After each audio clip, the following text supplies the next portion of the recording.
A woman sits beside a low bed before dawn, holding the hand of someone she loves. The room is quiet enough that every small sound feels too large, and fear gathers into one sentence: "This is my pain."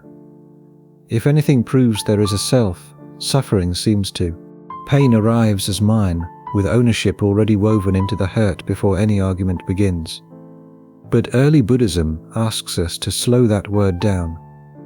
When mine appears inside suffering, what has actually been found? A fixed owner or a habit of claiming so familiar that it feels like a thing? Who suffers if there is no fixed self? The popular phrase is no self. The older pressure is closer to not self. This body is not mine. This feeling is not I. This consciousness is not myself. The teaching does not deny pain. It searches the owner. So we are not here to make suffering vanish by changing vocabulary. We are asking whether the possessive word points to a permanent self or to a conditioned pattern of clinging. By the end of tonight, we will follow that owner into the places it hides and stay with what suffering becomes when no fixed self can be found. If you enjoy thinking through questions like this with us, subscribing helps others find them too. Sharing the video helps even more. Let's begin. Why does suffering feel like proof of a self? Stay with the sentence before we analyze it. My pain is not a theory someone invents after reading philosophy. It is a reflex of ordinary life. A child says it before anyone teaches metaphysics. A patient says it before a doctor gives the condition a name, and we say it because the possessive feels woven into the hurt itself. And that is why the inquiry cannot begin by correcting the sentence. If we rush in and say, "There is no owner," we sound clever and false. The human fact has to be allowed to stand. Pain feels owned, and fear feels owned, and grief feels owned. The self first appears not as an argument, but as the one for whom the hurt matters. But the ordinary sentence also hides a question, and when we say my, what has been found? Have we found a permanent possessor? Or have we found a movement of concern, memory, resistance, and clinging gathering around an experience? The difference is quiet.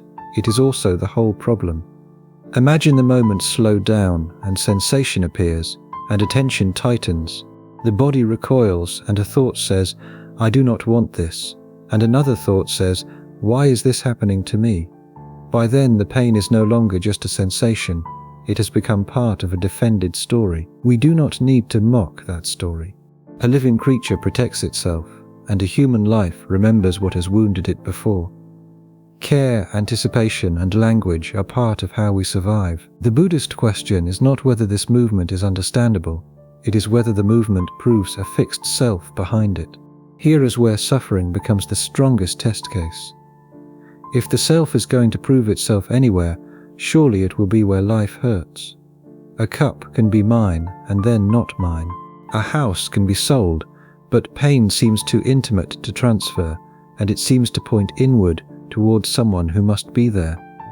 Early Buddhist analysis respects the force of that appearance, and then asks us not to stop with appearance. Pain appears, ownership appears, but appearance alone does not settle what kind of owner exists, or whether the owner is more than a pattern formed inside experience. So we can keep the ordinary person in view.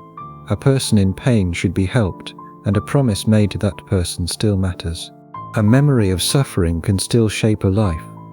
None of this requires us to place an unchanging possessor behind every experience. The work here is modest and severe. It loosens one assumption, and the word mine may not be proof, and it may be a clue. It may point not to a hidden substance, but to the place where clinging has begun to organize the field. When we hear "this is my pain" again, the pain has not become smaller. The possessive has become less automatic, and that is enough to begin the search. Before we name any doctrine, we need to hear the grammar doing its quiet work. The word "my" does not merely point. It gathers sensation, fear, memory, and expectation into a single address, as if somewhere behind the hurt there must be a stable recipient. That gathering is not foolish. We should not treat ordinary language as a mistake made by people who have not yet learned philosophy. When a person says "my pain," the sentence can guide care. It tells a doctor where to look, and it tells a friend where to sit. It tells the sufferer that this event has become urgent here, in this life, in this body. The danger is that usefulness can masquerade as proof. Because the sentence works, we assume the metaphysics is settled. Because care has an address, we imagine a permanent owner must live at that address. Early Buddhist analysis begins by slowing that assumption down. Watch the movement closely. Sensation appears, then aversion, then memory, then the thought that this should not be happening to me. The final word arrives late, but it claims to have been there from the beginning. It speaks as if it owns the whole sequence. Here is where suffering becomes philosophically dangerous. It does not only hurt, it certifies. It seems to certify that there is someone underneath experience who has been struck by it, someone who remains the same while pain comes and goes. But the certification may be counterfeit. A process can feel centered without containing a permanent center, and a storm can have a direction without hiding a little ruler inside the wind. A life can speak in the first person without proving that the first person is a fixed substance. We have to keep both truths in view. The hurt is not being denied, and the possessive claim is not being accepted without examination. If we lose the first truth, the teaching becomes cold. If we lose the second, the teaching never begins. So this first pass leaves us with an unease rather than a conclusion. The words "my pain" remain understandable, even necessary, but they no longer feel innocent, and they have become the doorway through which the whole inquiry enters. The task now is not to argue about the self in the abstract. It is to ask where such an owner would be found if we looked patiently through experience itself. So the inquiry does a precise job. It makes ownership audible at the point of pain, before any doctrine has arrived to organize the scene. Only then can the larger answer become credible. Suffering is real, and the fixed owner has not yet been established. The useful discomfort is that the listener can still disagree. The sentence "my pain" has not been defeated, and it has been made strange. That strangeness is the honest beginning of the Buddhist problem, because the owner seems most convincing exactly where suffering feels least optional. But there is a small cruelty in premature neatness. A listener who is hurting could hear the doctrine as if someone has taken the pain away from them before anyone has understood it. We should refuse that neatness. The teaching begins after the human sentence has been granted its full force. Only then does the inquiry become honest. We are not replacing "my pain" with a cleverer phrase, and we are asking what the phrase has already smuggled in. It may have smuggled in permanence. It may have smuggled in command. It may have smuggled in the idea that because suffering matters to a life, there must be an unchanging owner at the center of that life. Here is the first pressure we carry forward. Suffering matters before the self has been proven. Care does not wait for metaphysics, but metaphysics also cannot be excused from the search because care is urgent. And there is another pressure hidden inside the first-person sentence. It does not only say that pain is located here, it says the hurt has a privileged witness, a final court of appeal. No one else can enter this exact fear. No one else can feel the pressure behind these ribs, or the private dread that arrives before language. From that privacy, the self seems to gain its strongest evidence. But privacy and ownership are not the same. A locked room may be inaccessible to a stranger without containing a king, and an experience can be first personal without being possessed by a permanent first person. The pain is given from one angle, in one life, under one set of conditions. That particular angle matters. It still does not prove that an unchanging owner stands behind the angle. Here is the difficult distinction. Ordinary care depends on the privacy being respected. We should not say, "Your pain is only a process," as if that made it available to everyone or important to no one. The privacy is real enough for compassion. The question is whether privacy can bear the extra burden of permanence. Once we separate those two, the inquiry becomes less brutal. We are not prying the pain away from the person. We are noticing that the personhood required for care may be lighter, more conditional and more relational than the self implied by possession. The sentence "my pain still points to a life." It no longer settles what kind of self that life contains. To test the owner, early Buddhist texts do not begin with abstraction. They look at experience piece by piece. Where does early Buddhism search for the self? Now, the 5 aggregates are easy to turn into a classroom list. That would be a mistake, and their power is not that they give us 5 terms to memorize. Their power is that they refuse to let the self remain foggy. They ask where exactly the owner is supposed to be. So form means the body and material shape of life. Feeling means the basic tone of pleasant, unpleasant, or neither. And perception marks and recognizes, and formations include intentions, impulses, habits, and dispositions. Consciousness is the knowing of an object. They are not decorations around a self, and they are the places where selfhood is usually inferred. We can feel how the inference works. The body is visible, so perhaps I am the body, and feeling hurts, so perhaps I am the one inside feeling. Memory continues, so perhaps I am the story, and intention chooses, so perhaps I am the agent. Consciousness knows, so perhaps I am the witness. And the aggregate method says, good, let each candidate come forward, and do not defend the self by moving it every time examination begins. If the self is body, let body bear the test. If it is consciousness, let consciousness bear the test, and the search becomes disciplined instead of evasive. Here is why the formula "not mine, not I, not myself" is repeated. Repetition here is not padding, it is pressure. Each aggregate is asked whether it is permanent, whether it is fully under command, whether it can be possessed without leading to affliction. Picture 5 stones on cloth, and one is warm like a hand, one is sharp like pain, and one carries a mark like a name, and one leans forward like intention, one catches light like awareness. We might want one of them to be the hidden owner. The analysis asks us to look at each without granting it the answer in advance. But this keeps the teaching from becoming nihilism. Experience is not swept away, and on the contrary, experience is taken apart with unusual patience. The problem is not that nothing is there. The problem is that what is there does not look like the permanent possessor we assumed. And it also keeps the teaching from becoming vague spirituality. We are not floating toward an undefined emptiness. We are looking at body, feeling, recognition, intention, and consciousness. These are ordinary enough to be heard by a tired listener at night, and serious enough to carry the whole question. The search through the aggregates gives the video its path. Each candidate will be asked to speak clearly. Each time, we will preserve what is real about it, and test whether it can be self in the strong sense. The first candidate is the most visible one. The body seems to be where life begins, where pain lands, and where others find us, so the search turns toward form. The aggregate teaching changes the mood of the investigation.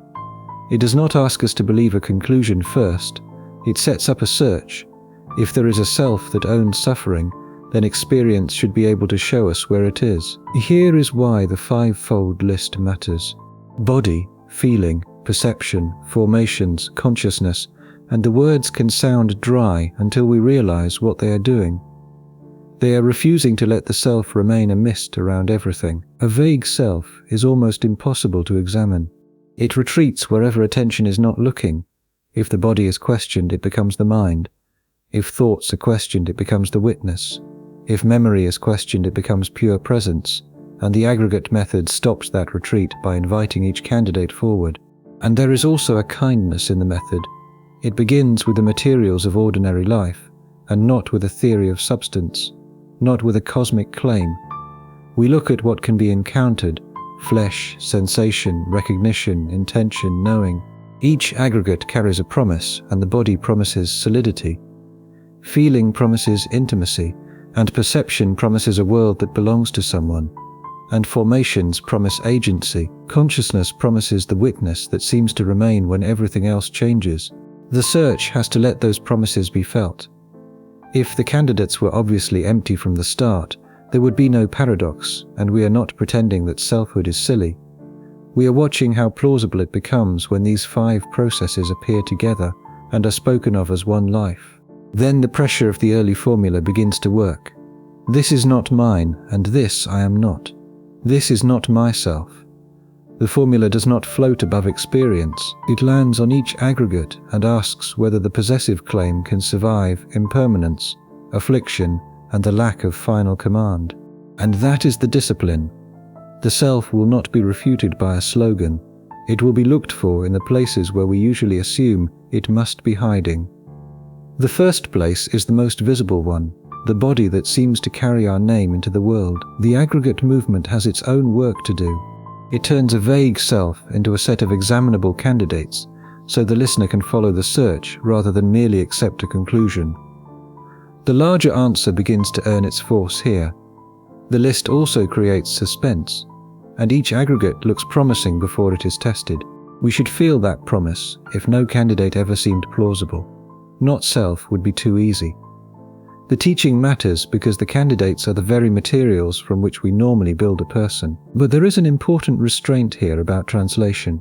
Anatta is often introduced to English-speaking viewers as no self, and that phrase has become the public doorway into the subject. But the aggregate examination works through the more precise pressure of not self. It does not ask us to picture a blank where a person used to be. It asks whether this specific part of experience can honestly be claimed as mine, I, or myself.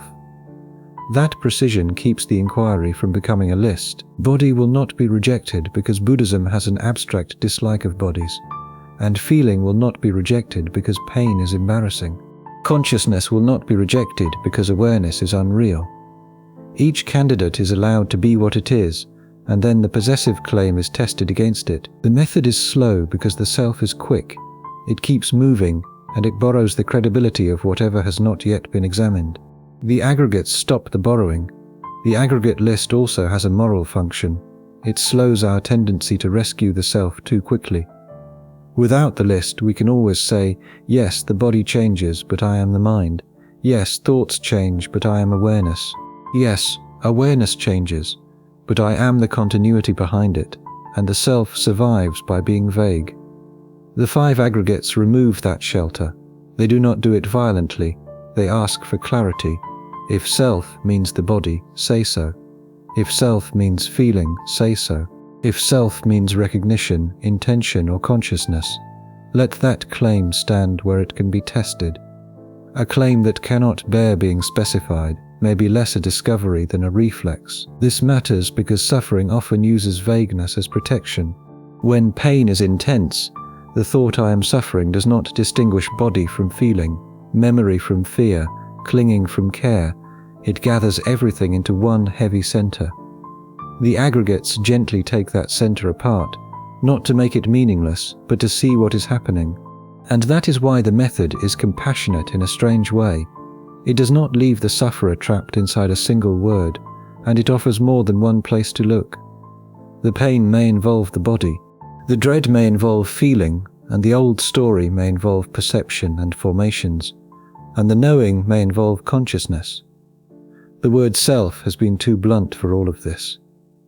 The first candidate is the one that seems hardest to deny, the body. Why is the body not a secure self? So far, we have established 2 things. Suffering feels owned, and the aggregate method will not let that owner stay vague. What remains open is the first serious candidate. If the self is anywhere, perhaps it is here, in the body that carries our name and receives the wound. The body has the oldest claim. Before we can defend a doctrine or remember a name, we are already breathing, hungry, tired, warm, cold, touched, exposed. Other people recognize us by form. A face appears, and the world knows who has entered the room. So early Buddhist analysis does not treat the body as a minor detail. In the not-self teaching, form is examined directly. If form were self, it would not lead to affliction. If form were self, we could command it. Let my body be like this. Let it not be like that. We know the failure of that command, and tell the body not to age, tell the fever not to rise, and tell the breath not to shorten in fear. tell the hand not to tremble. Some commands work for a moment, but the deeper processes do not ask permission. But this is not hatred of the body. The body is where care is needed. It is where food, medicine, rest, touch, and protection matter. A doctrine that made bodily suffering unreal would be less wise, not more. The body is real as lived form. It is just not sovereign. That distinction matters. The body can be intimate without being a permanent owner, and it can carry continuity without being unchanging. It can be called mine in ordinary speech while failing the deeper test of possession. Aging makes the point quietly, and the child becomes the adult.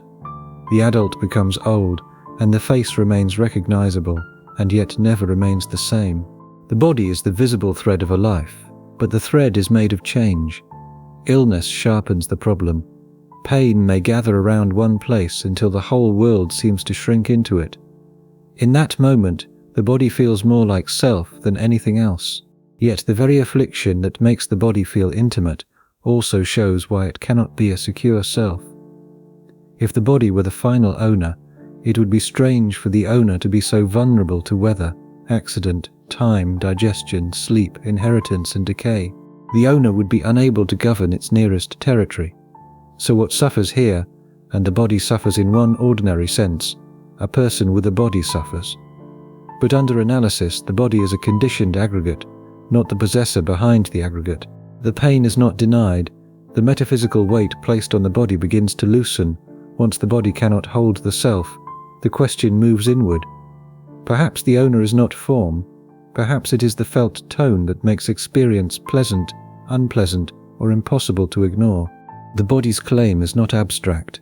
It is the claim of weight, hunger, fever, touch, exhaustion, breath. We do not have a body the way we have an object on a shelf. We live through it before we can speak about it, and that is what makes the not-self argument so unsettling. It does not choose an easy target, and it begins with form because form is the place where selfhood seems almost undeniable. Here is the face in the mirror, and here are the hands recognized by others. Here is the pain that cannot be delegated, and it is the place where the test becomes personal. The Buddha's not-self teaching makes the test severe because it touches control. If form were self, it would not lead to affliction. If form were self, we could command it completely. Be like this, do not be like that. The test is not whether we can move an arm or choose a posture. It is whether the body is sovereign in the way a self is imagined to be sovereign. Every life knows the answer before doctrine arrives, and the body grows without asking. It ages without negotiation. It becomes ill, tired, hungry, aroused, injured, and afraid, under conditions it did not choose. Even discipline works only within limits given by biology, history, and circumstance. This does not make the body worthless. In fact, it makes care more serious, because the body is vulnerable. It needs food, shelter, medicine, rest, and protection. A philosophy that used not self to despise embodiment would have missed the point. The distinction is more delicate. The body is intimate, but intimacy is not ownership, and the body is continuous enough to identify, but continuity is not permanence. The body can be called mine in the clinic, at home, in grief, and in law, while still failing the deeper claim to be a commandable possessor. A hand in lamplight can show this better than an argument. It is unmistakably part of a life. It carries work, age, tenderness, injury, yet it is also weather, food, ancestors, cells, pressure, and time. And the word mine gathers those conditions into one syllable and hides their dependence. So the body does not disappear from the search. It is found, cared for, and respected. What is not found is the body as final owner. When that candidate fails, the question moves inward to the tone of experience itself, to the unpleasantness that seems to become suffering before thought can even catch up. The body analysis contributes something no other line of inquiry can. It shows that closeness and control are not the same. Form can be intimate, vulnerable, and cared for, while still failing to become the permanent owner suffering seems to prove. Here is why illness is philosophically revealing without being used cheaply. It shows that embodiment is not an accessory to identity. and it also shows that closeness is not control. The body can be the nearest thing in the world and still fail to be a permanent self. This also changes the emotional tone of embodiment, and the body is not exposed as a fraud, it is revealed as dependent. That can feel less like a defeat and more like a sober intimacy. We belong to conditions more thoroughly than the possessive word admits. Food becomes body, weather becomes breath, and age becomes posture, and fear becomes pulse, and other people's labor becomes the medicine on the table. The body is not a sealed private kingdom, it is a crossing point, and the word mine often covers over the crossing. And that is why the command test matters. It is not asking for contempt toward form, it is asking whether the form we depend on has the authority we attribute to self. When the body refuses, it does not become unreal, it becomes unable to carry the metaphysical burden we placed on it. Here is a quiet liberation just in seeing that the body is not a private kingdom, not liberation in the grand sense, not a promise of release and a clarification. The body is already shared with the world, it is made of food grown by others, air no one owns, inherited tendencies, learned postures, climates, labors, medicines, accidents, and time. This can feel humbling because the possessive word becomes less convincing. My body may still be the right phrase at the hospital or in the law court. It protects dignity and marks responsibility. But if the phrase is asked to mean an independently possessed substance, it begins to fail. The body has always been a meeting point. That meeting point is also where suffering becomes visible to others. A wince, a fever, a tremor, a slowness in walking, and bodily suffering is private in one sense and public in another. Others cannot feel it exactly, but they can respond to it. This double character helps us understand conventional personhood, and the body gives care and address without giving metaphysics a final owner. So the body leaves us with a precise result. Form is not rejected, it is resituated, and it belongs to a life, but not as a sovereign core. It can be protected, treated, loved, and mourned, while still being too dependent and uncontrollable to be the self Buddhism is asking us to find. If not the body, perhaps the owner is the feeling that pain carries.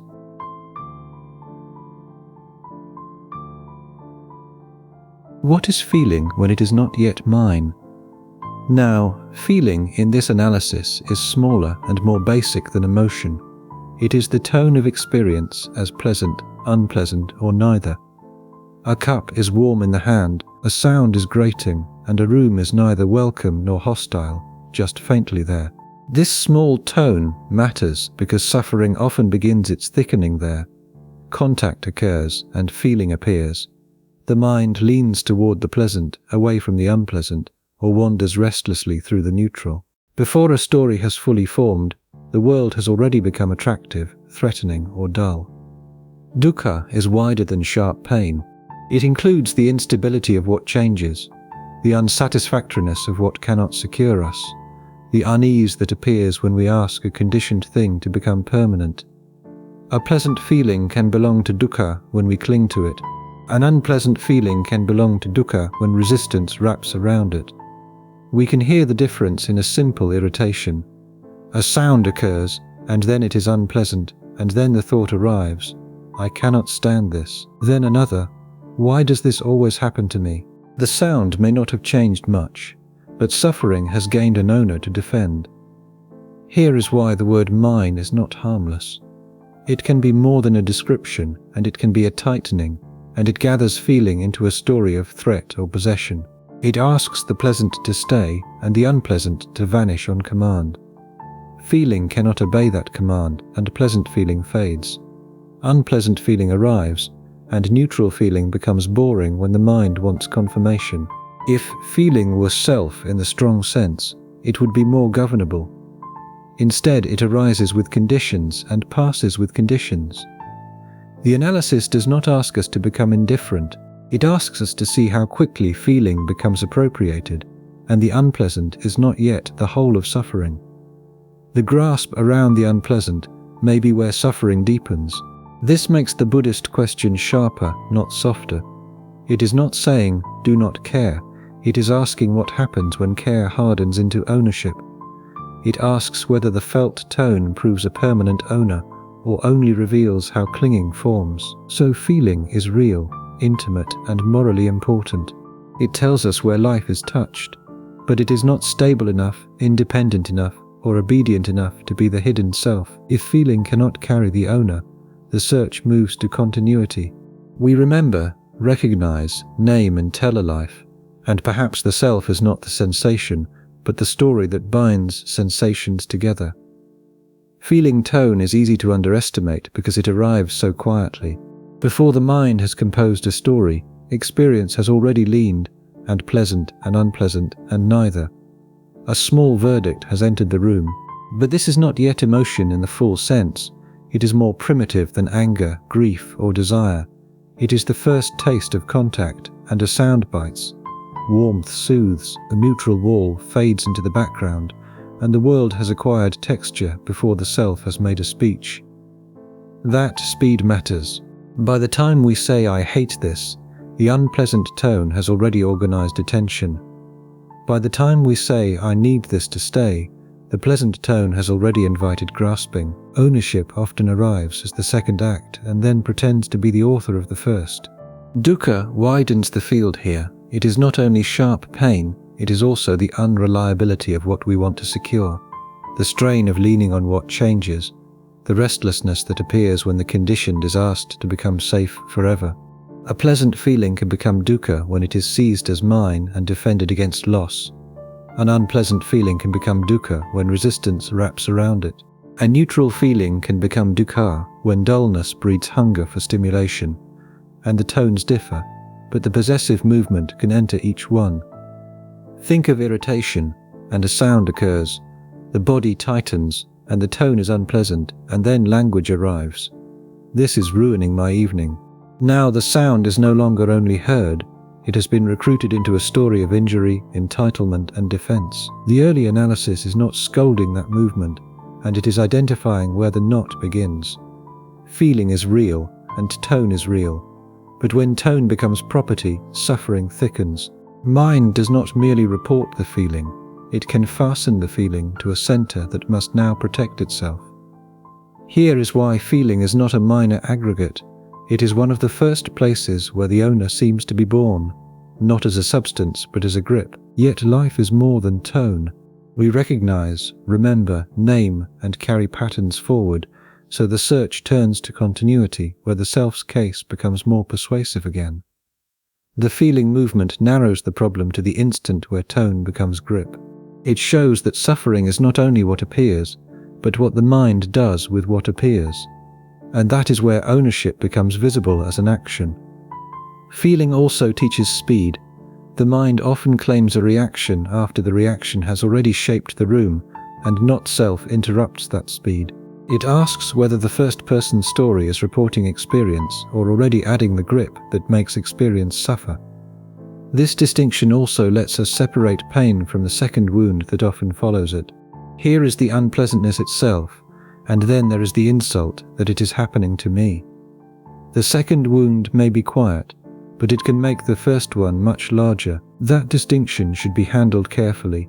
It is not a blame placed on the sufferer. The mind's resistance is not a moral failure. It is a conditioned reaction in a vulnerable creature. But because it is conditioned, it can be examined. It does not have to be converted into a permanent owner. Here the word dukkha earns its breadth. It includes sharp pain, but it also includes the instability of pleasant things and the unease of building a home on what cannot stay. Feeling becomes one doorway into that wider unsatisfactoriness. Neutral feeling deserves a moment too, because it reveals a subtler form of dukkha. The neutral is not dramatic, and it does not cry out like pain or seduce like pleasure. It fails to confirm us. A quiet room, a waiting line, a dull afternoon, a stretch of ordinary breath, nothing is wrong, and yet the mind may begin to search for something to hold. In that search, the self can appear as restlessness. I need a different feeling, and I need this moment to become interesting, flattering, safe, or mine. The neutral becomes unsatisfactory not because it wounds us directly, but because it does not satisfy the hunger to be secured by experience. Here is one reason dukkha cannot be reduced to pain. If suffering meant only agony, the doctrine of not-self would have a narrower reach. But the early analysis sees unease in the whole project of clinging to what changes. Pleasant feeling cannot stay, unpleasant feeling cannot be forbidden, and neutral feeling cannot provide confirmation on command. Feeling, then, does not have to be intense to expose the ownership problem. A small irritation, a brief pleasure, or a blank moment can all become mine, and the scale changes. The structure remains: contact, tone, leaning, claim.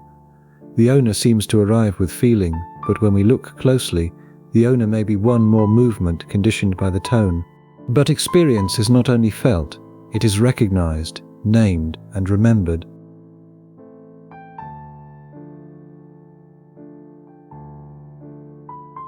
Does continuity prove a permanent self? Now, a name can summon a life. Someone calls from another room, and the body turns before thought prepares an answer. And a childhood nickname appears in writing, and years return at once. Names gather bodies, histories, duties, and grief into a single sound. Perception and memory make the world recognizable. A face is not merely color and shape, it is a face we know, and a road is not just ground, it is the way home. Without recognition, experience would not become the human world we inhabit. This gives continuity its claim. I remember, so I must be the same one, and I made the promise, so I persist. I have a history, so there must be an owner behind the history. The argument is powerful because life genuinely does have shape across time. Buddhist analysis does not need to deny that shape. A person can be remembered, and a promise can remain binding, and a harmful action can matter tomorrow. If the doctrine destroyed ordinary continuity, it would also destroy the conditions for teaching and responsibility. The question is whether continuity requires substance. A path through grass can guide us because many feet have pressed it into a direction. The path is real enough to follow, yet it is not an independent object hidden beneath the walking. It exists through use, earth, pressure, and memory. A life may be similar in the relevant respect. Here is a pattern, and here is a name, and here are recurring habits and remembered losses. But when we search for a fixed possessor apart from body, feeling, perception, formations, and consciousness, the possessor does not appear. Memory itself is conditioned. It can brighten, fade, distort, return uninvited, or vanish when we most want it. If memory were the self would have a strange habit of losing its own archive and rewriting its own evidence. Character is conditioned too. We say, "This is who I am," and sometimes the sentence has practical truth. But habits are made, reinforced, weakened, inherited and resisted. They are grooves in a life, not an eternal driver outside the road. This lets us preserve the person without turning the person into a soul substance. A conventional person suffers, and a named life carries history. But the name gathers a process. It does not reveal a hidden owner standing behind the process. The self so retreats again. If memory and name do not prove permanence, perhaps the owner is the one to whom memory appears. Perhaps it is consciousness itself. Continuity has a gentler authority than the body. It does not demand attention through pain or illness, and it persuades by recognition, and a name is spoken, and a whole life gathers around it. This gathering matters. Without perception and memory, the world would not be a human world, and the person at the door would be only color and motion. The path home would be only ground. A promise would not reach tomorrow. So we should not treat memory as a trick. It is one of the ways care survives time. Someone remembers the medicine, and someone remembers the harm done. Someone remembers the dead, and a doctrine that erased this continuity would become inhuman very quickly. But continuity still has to be distinguished from substance. A melody continues through changing notes, and a river has a course without containing the same water. A path is made by repeated walking and then guides later feet. None of these images proves a Buddhist doctrine, but they help us hear the difference between pattern and owner. Perception marks and recognizes. Formations carry habits, intentions and dispositions, and together they can make a life feel authored from the inside. I am the one who has always been here. I am the one to whom these memories belong. The question is whether memory can bear that weight. Memories change when they are recalled, and names remain while bodies age, loyalties shift, and desires are remade. Habits can outlive the reasons that formed them. The continuity is real, but it is woven, not self-standing. Here is where ordinary speech needs protection. We can still say the same person returned, the same friend kept a promise, the same wrong requires repair. Conventional identity is not useless because it is conventional. It is how human life remains intelligible. What weakens is the leap from intelligibility to essence. The name gathers conditions. It does not reveal a hidden owner beneath them, and memory carries a stream. It does not freeze the stream into a substance. If the owner cannot be secured by body, feeling, name, or remembered story, it retreats toward the most tempting refuge, the knowing itself. The memory movement protects continuity from being mistaken for substance. It lets the person remain recognizable without making the name into a hidden essence. And the larger answer needs that tenderness if it is going to remain humane. Continuity so becomes tender rather than simple. We do not want to lose the person gathered by memory, but we cannot make memory do the work of an eternal substance. The name remains useful, while the owner it seemed to guarantee becomes less certain. Here is where philosophical patience protects ordinary tenderness. And we can let the name remain dear. We can let memory remain morally serious.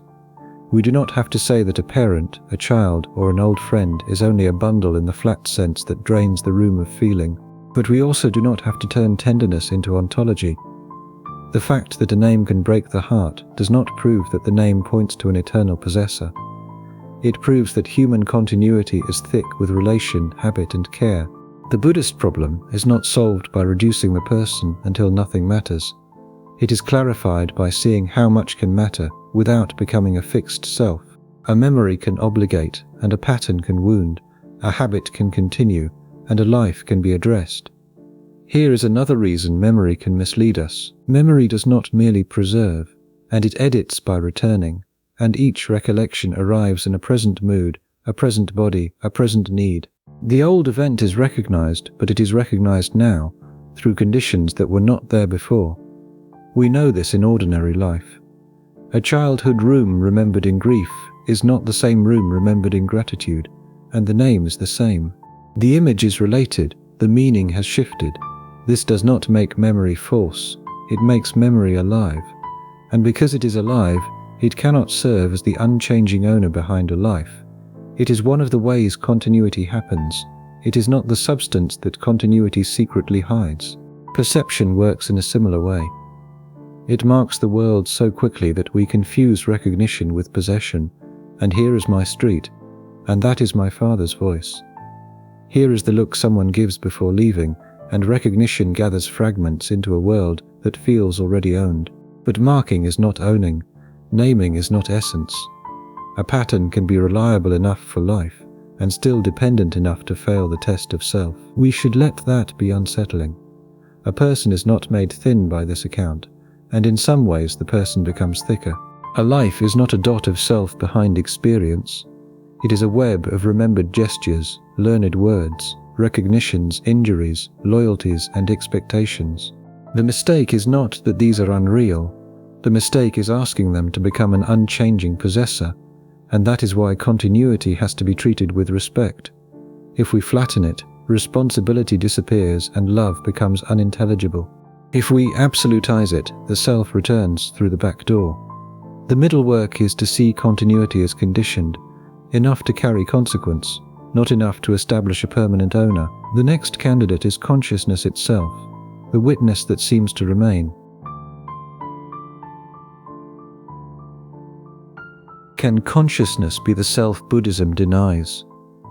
So far, we have watched the owner fail to settle in the body, in feeling, and in the continuity of memory and name. What remains open is the subtlest refuge, the knowing itself. If we are not the body or the story, perhaps we are the witness to both. Now consciousness feels like the last refuge. The body changes, feelings pass, memories blur, but there is still knowing, there is still the fact that experience appears. Many modern listeners instinctively move the self into this witness position, but that move can sound almost Buddhist. I am not my body, not my thoughts, but the awareness behind them. But we have to be careful. The early aggregate analysis includes consciousness among the candidates to be examined. It is not automatically promoted to a hidden self, and consciousness is consciousness of something, and seeing depends on eye and visible form. Hearing depends on ear and sound, and thinking depends on mind and mental object. And however technical the traditions become, the basic discipline is that knowing arises in relation. So a lamp can help if we do not overuse the image. It illuminates a bowl, then a wall, then a hand. Because it lights other things, we may be tempted to treat it as independent, but the lamp depends on oil, wick, air and flame. It is not outside conditions because it reveals them. Here is the pressure. Consciousness shifts with conditions, and a tired mind hears a sentence differently. A frightened mind hears a footstep differently. A grieving mind notices absences everywhere. Awareness is intimate, but it is not unconditioned in the simple way the self wants it to be. Here is where the observer becomes a subtle ownership claim. We stop saying, I am the body, and begin saying, I am the one who watches the body.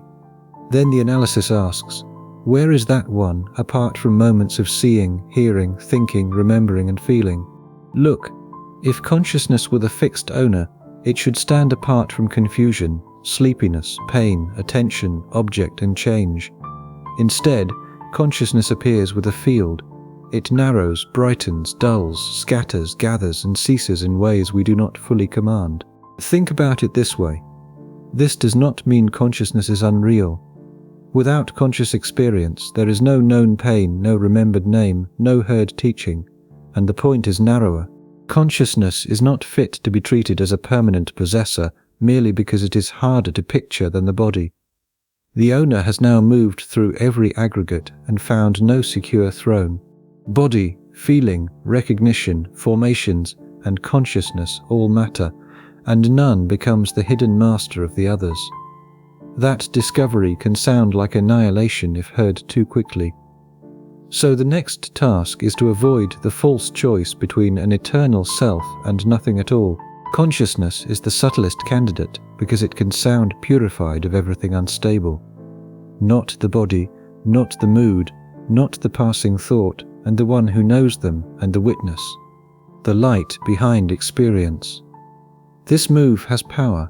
Many listeners will feel it before they endorse it, and after all, every denial seems to appear to awareness. Every change is known somehow. So perhaps the self is not any object in experience, but the subject to whom experience appears. The aggregate analysis does not let that refuge remain unexamined. Consciousness is included in the list. It is not quietly exempted because it feels harder to grasp. The question becomes whether knowing is an independent owner or itself conditioned. Early Buddhist language repeatedly ties consciousness to relation. Seeing is not free-floating seeing. It depends on eye and visible form, and hearing depends on ear and sound. Mental consciousness depends on mind and mental objects. However, later traditions refine the matter. The basic discipline is relational. A lamp image helps only if it stays humble. The lamp reveals a bowl, a wall, a hand. Because it reveals, we may imagine it standing apart from everything it lights. But the lamp burns through wick, oil, air and flame. Its illuminating is never an act of independence from the conditions that keep it burning. Awareness also shifts with fear, fatigue, hunger, grief, training, attention and habit. The same words can wound at night and barely touch us in the morning, and the same room can feel empty after a death and ordinary a year before.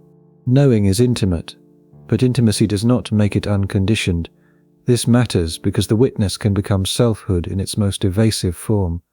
After every gross attachment has been questioned, ownership returns as pure observation. It says, I am not what appears. I am the one to whom it appears. The not-self pressure asks the same thing here that it asked of the body. Is this knowing permanent, and is it fully commandable? Can it be possessed without affliction? If the answer is no, then consciousness cannot be smuggled in as the final owner. At this point, the inquiry becomes dangerous in a new way. If none of the aggregates can be self, the mind may fall into the opposite error and hear only nothingness. The consciousness movement removes the final hiding place.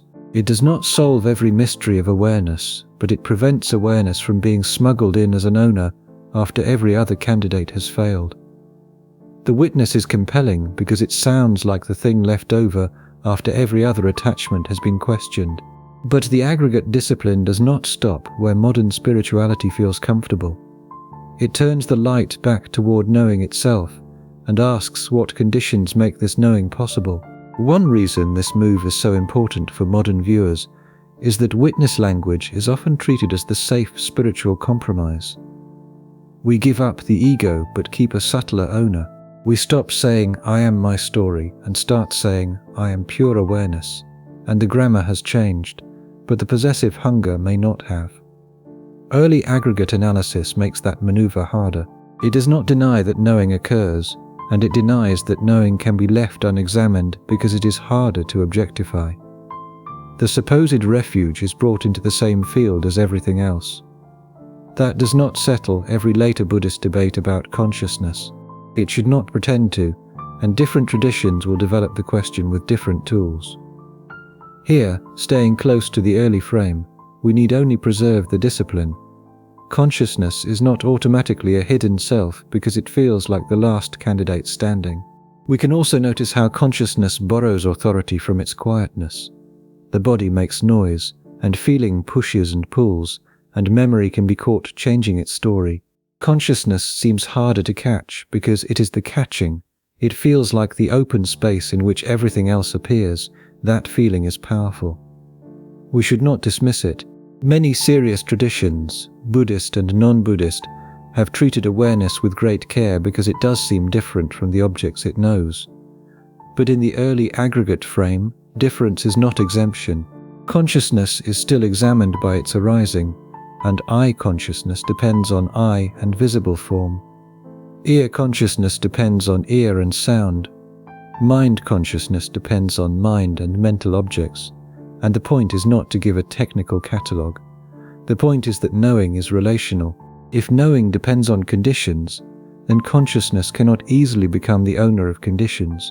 It is not a little monarch watching the kingdom from outside. It appears with the world it knows.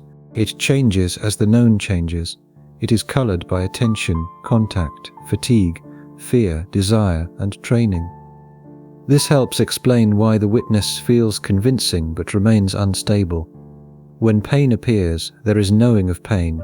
When memory appears, there is knowing of memory. We then imagine a knower who owns all known things, but the imagined owner is added after the fact. The analysis asks us to stay with the actual arising, knowing here, with this object, under these conditions. That restraint keeps the argument source disciplined. We do not need to deny every later account of mind. We only need to refuse one premature conclusion, that because consciousness is intimate and hard to grasp, it must be the permanent self the other aggregates failed to provide. If no aggregate is self, the danger is to hear this as annihilation. How does Buddhism avoid the claim that you do not exist? Now, the mind wants a binary. Either there is a permanent self or there is nothing. Either suffering belongs to a hidden owner, or suffering belongs to no one and loses its seriousness. Early Buddhist thought presses against that false choice. But the Kakanagota Sutta is one guardrail. It warns against clinging to the extremes of existence and non-existence, and it does so in connection with dependent arising. For our purposes, the point is not to win a metaphysical debate by choosing the opposite extreme. The point is to see things arising and ceasing through conditions. Here is why no self and not self must be handled carefully. No self is the familiar English doorway, and it names the paradox quickly. Not self tracks the repeated early formula more closely. This is not mine, this I am not, this is not myself, and the difference protects us from crude claims. Buddhism does not need to say that the woman beside the bed is unreal in every possible sense. She can call for help, she can remember a promise, and she can suffer, and ordinary speech and conventional persons remain. What does not remain untouched is the deeper owner imagined beneath ordinary speech. The person functions, the permanent possessor is not found. Those are different levels of analysis, and confusing them creates most of the trouble. So a city is real enough to love, leave, enter, govern, and mourn. Yet if we search for the city apart from streets, people, borders, buildings, and histories, we do not find one independent substance called city. The name gathers a dependent reality. Here is the pressure. A person is not exactly a city, but the analogy helps. Useful designation is not nothing. Lack of independent essence is not disappearance, and a conventional person can be real enough for compassion without being a permanent self. This middle discipline also protects the script from religious flattening. Different Buddhist schools develop these questions differently. Early sources, later Abhidhamma, Madhyamaka, Yogacara, and modern scholarship do not all speak with one voice. We stay close to the early analytic pattern and label the boundaries. The result is neither eternalism nor nihilism. Experience happens and persons function, and suffering matters. But the fixed owner assumed by the word mine is not discovered among the conditions. Once that is clear, dependent origination can do its work. It shows how suffering can arise without needing a metaphysical owner to produce it. The false binary is seductive because it offers relief from nuance.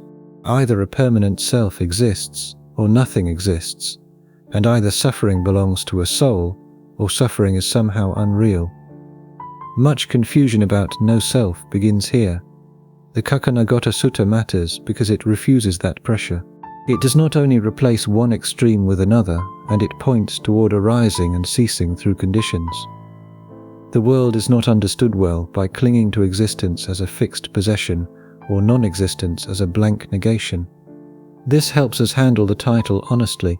No self is the familiar English phrase, and it names the paradox that brings many viewers to the question. But in the early formula, the repeated discipline is often closer to not self. This is not mine, this I am not, this is not myself. That wording changes the sound of the teaching. It does not begin with a theatrical declaration that no one is here, and it examines what appears and refuses to make it into an ultimate possession. The denial is precise, not indiscriminate. Ordinary persons remain. The woman beside the bed can call for help, and a monk can receive instruction. A friend can remember a promise. A legal or ethical community can address someone by name.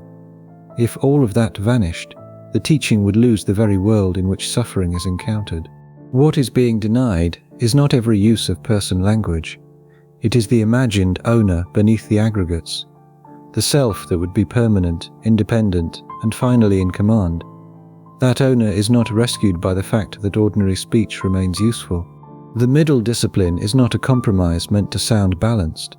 It is a refusal to let grammar force metaphysics. We can speak of persons without converting persons into substances. We can deny a fixed self without turning experience into nothing. This guardrail protects compassion too. If suffering were nothing, there would be no reason for care. If a permanent owner were required, not self would fail before it began. The tradition's harder claim is that suffering can be real without being owned in that way. Once that false choice has loosened, dependent origination can enter without being mistaken for nihilism. The next question is how suffering is assembled when no metaphysical owner stands behind it. The middle way movement keeps the whole inquiry from falling into a false binary. It lets us deny a permanent self without denying experience, persons, suffering, or care. And that balance is not optional. It is the condition of a serious answer. This middle discipline is not compromise for its own sake. It is a refusal to let language bully experience. Existence and non-existence sound final. Conditions are quieter. They ask us to notice how things arise before we decide what metaphysical box they must occupy. This distinction also protects the listener from a common emotional mistake. When a fixed self is questioned, the mind may feel accused of being unreal. But the teaching is not an insult to the person. It is a challenge to a certain claim about what a person must be. That difference is easy to lose in English. To say not mine is not to say meaningless, and to say not I is not to say nothing appears. To say not myself is not to say compassion has no object. These negations are aimed at clinging, not at the basic intelligibility of a life, so the middle path here is not vague moderation, it is exactness. It says that existence and non-existence, when held as rigid views, can both distort the way phenomena arise and cease, which is why the analysis needs a language of conditions. The Kakanagota warning matters because the human mind likes extremes when it is afraid. If the self is not permanent, perhaps nothing exists. If persons exist in ordinary life, perhaps a permanent self must be smuggled back in. The early middle way refuses both shortcuts. It asks us to understand arising and ceasing without turning either into a rigid view. But this is not compromise for the sake of politeness. It is a different grammar of reality. Things are not treated as isolated substances with ownership tags attached. They are treated as events and processes that appear through conditions, and a person can be present in conventional speech without being a metaphysical block. A pain can be urgent without being owned by an eternal subject. We can hear the importance of this when someone says, "You are saying I do not exist." The answer has to be careful. No, the teaching is not asking ordinary life to vanish. But yes, it is challenging the deeper assumption that ordinary life requires an unchanging possessor. It is possible to reject the hidden owner without rejecting the person who needs care. That distinction also protects the title. The phrase no self is useful because it names the paradox a viewer recognizes. But if we let it mean blank non-existence, we have lost the early analytic pressure. Not self keeps the inquiry attached to experience. This body is not mine in the ultimate sense. This feeling is not I. This consciousness is not myself. The result is more exact than either extreme. We can speak, remember, apologize, grieve, and care. We can also ask whether the one who seems to stand behind all of that can be found. The middle path is not vagueness. It is the refusal to let fear decide the answer before conditions have been examined. If the owner is not a substance, the next question is how suffering arises at all. How can suffering arise without a metaphysical owner? Dependent origination can become dense very quickly, so we need the living idea first. Things arise because conditions are present, and they do not require a permanent owner standing behind them. When conditions change, what arises changes too. A flame burns because wick, oil, heat, and air come together. It is not nothing while it burns. It can warm a hand or burn cloth, yet it is not a self-sustaining substance owning its own fire from behind. Suffering can be heard in that key, and contact occurs.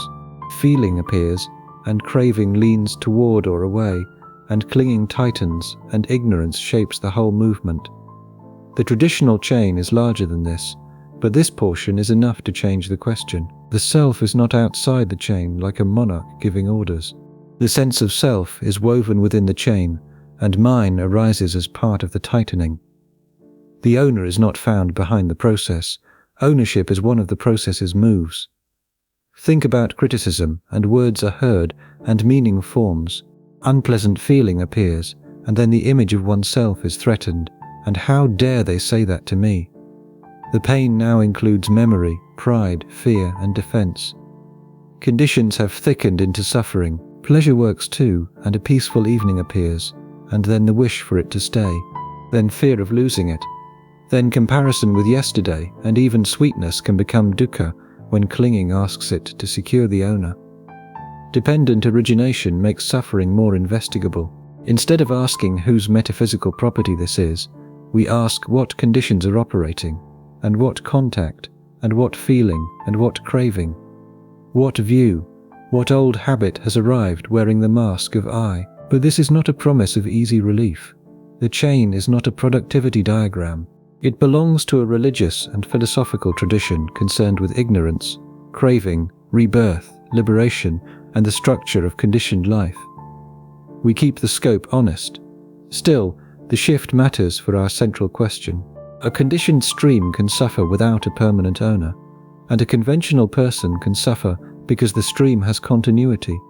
The suffering is real because conditions are real. The next objection is ethical. If the owner is not a soul substance, who acts, and who receives consequences, and who can be responsible? Dependent origination can sound like machinery if we recite it too quickly. For this question, the living point is simpler. Events arise when conditions support them, and they do not need a hidden self behind them in order to happen. And this is not a way of making suffering vague. It makes suffering more exact. Instead of saying pain belongs to me and stopping there, the chain asks what has come together. Contact and feeling, craving, clinging, ignorance, habit, and becoming. Take criticism as a small example, and words are heard, meaning forms, and an unpleasant tone appears, and a remembered insecurity wakes up, and the image of oneself is threatened. Defense begins. By the time the sentence "How dare they say that to me" appears, several conditions have already joined hands. The owner in that scene is not standing outside the process like a monarch. The owner sense is one movement within the process. Mine appears as tightening, interpretation, claim, defense. It is produced and productive at the same time, and that is why dependent arising changes the question. We are no longer asking which hidden thing possesses suffering, and we are asking how suffering comes to be organized around possession. The answer is not a person's substance, but a pattern of conditions that can carry forward. A flame can clarify the point if we do not let it become mystical. It burns when wick, oil, heat, and air are present. It can warm or destroy, it is real in its effects, yet it is not a little owner of fire hiding behind the burning. Suffering is similar only in this restrained sense, and it has force. It changes bodies and choices, and it calls for compassion. But its force does not prove a permanent possessor. It points us toward the conditions under which hurt becomes grasped, repeated, and defended. This account also avoids fatalism. And if conditions matter, then attention matters, intention matters, and contact and interpretation matter. The chain is not a prison made of metaphysics. It is an analysis of how things depend. But the moment we speak of intention and consequence, another worry appears, without a fixed agent who is responsible for what the stream does next. The dependent arising movement gives the answer its mechanism. It shows how suffering can be assembled through contact, feeling, craving, and clinging, without a metaphysical owner standing outside the chain. The chain also preserves urgency. If suffering has causes, then causes matter. If clinging intensifies the wound, then the movement of clinging matters. The absence of a permanent owner does not cool the problem down. It gives the problem structure. Dependent origination also changes what we listen for in the word who, at the beginning, who sounded like a request for a hidden subject. Now it begins to sound like a request for a pattern. Which conditions, which habits, which claims, which forms of clinging have gathered here? That does not make the answer impersonal in a cold way. It makes it less possessive. The suffering of a sentient life remains urgent, but its urgency no longer requires the fiction of a self standing outside the chain. Here is why the chain is not merely explanatory, it is ethically charged. If suffering depends on conditions, then changing conditions matters, and speech matters, and attention matters, and repeated intention matters. Communities matter. The absence of a permanent owner does not make the world weightless. It makes influence and consequence harder to ignore. Here is why dependent origination should not be heard as a cold chain of machinery. Conditions are not distant gears, and they are the living texture of experience. Contact happens through a body and a world, and feeling appears with a tone, and craving leans, and clinging tightens. Becoming gives the tightened pattern a future. The language can sound technical, but the movement is familiar. Think of resentment, and at first there is an event, then a memory returns, and then a phrase repeats inwardly. Then the body learns the posture of defense, and then a reply becomes easier next time. Nothing here requires a permanent self. Yet nothing here is weightless, and the pattern has momentum because conditions have been laid down. That momentum is one reason suffering can feel like identity. What has been repeated begins to feel like what we are, and the mind says, "This is just me. I am an anxious person, a wounded person, the one who was wronged." Some of those sentences may be understandable, and some may even name real history, but dependent origination asks how the identity is being built, sustained, and renewed. But this is not a promise that all conditions can be changed by will. That would be another self-help distortion, and some conditions are heavy, and some are social, some are bodily, some come from long before this moment. And the point is not that a free inner manager can rearrange everything. The point is that suffering is intelligible as a conditioned process, rather than a possession locked inside a self. Once that is seen, the word who begins to soften into how, not because persons disappear, but because the explanation shifts. And how did suffering arise here? How did feeling become craving? How did memory become identity? And how did mind become a prison? And here are the questions dependent origination makes possible. But if there is no permanent agent, responsibility cannot disappear. How can ethics and accountability remain without a fixed self? So far, we have established that suffering can be traced through aggregates and conditions without finding a permanent owner. What remains open is the moral cost of that answer. If there is no soul substance underneath the stream, we still have to ask how action, consequence, remorse, and repair can matter. Now, no self becomes alarming when responsibility seems to vanish. If there is no permanent agent, why should anyone answer for an action? If the person changes from moment to moment, why should tomorrow inherit what yesterday did? But Buddhist traditions cannot let ethics collapse, because the path itself depends on continuity. Habits can be trained, and intentions matter, and actions bear fruit, and compassion responds to suffering. None of this works if there are only unrelated flashes. The needed idea is continuity without a fixed essence. The later person is not exactly the same, and yet not entirely different from who came before. Ordinary life already understands this more than it realizes. The adult is not the child in every respect, yet the child's history is not irrelevant to the adult. A later text, the Milinda Panya, gives the chariot analogy. We should mark it as later, not as an early sutta proof, and a chariot is not one independent essence apart from wheel, axle, frame, and use. Still, the designation chariot has practical force. A person can be understood similarly for this purpose. The designation gathers body, feeling, perception, formations, consciousness, memory, and causal continuity, and it does not point to a separate owner, but it is not useless. Suppose someone speaks cruelly and the words wound another person.